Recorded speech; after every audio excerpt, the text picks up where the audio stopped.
Chicken పులుసుని ఒకసారి ఇలా ట్రై చేయండి. అన్నం, చపాతీ దేంట్లోకైనా బావుంటుంది. ఎలా చేసుకోవాలో చూసేద్దాం.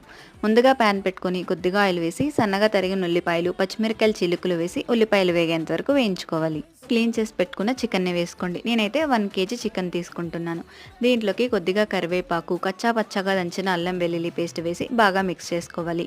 ఇలా మిక్స్ చేసుకున్నాక మూత పెట్టి ఒక 5 నిమిషాలు అలా ఉడకనివ్వండి. చూసారా వాటర్ వేయకుండానే ఎలా ఊరుతున్నాయో.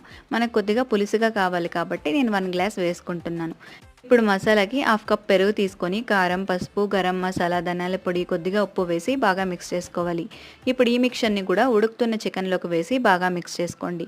ఇలా మిక్స్ చేసుకున్నాక మూత పెట్టి చికెన్ ఉడికేంత వరకు ఉడికించుకోవాలి. అలానే ఉప్పు, కారం అన్నీ సరిపోయలేదో ఒకసారి చెక్ చేసుకోండి.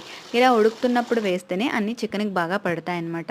లాస్ట్లో కొద్దిగా కొత్తిమీరతో గార్నిష్ చేసుకుంటే ఎంతో టేస్టీ అయిన చికెన్ పులుసు రెడీ. దేంట్లోకైనా బాగుంటుంది. మీరు ఒకసారి ట్రై చేయండి.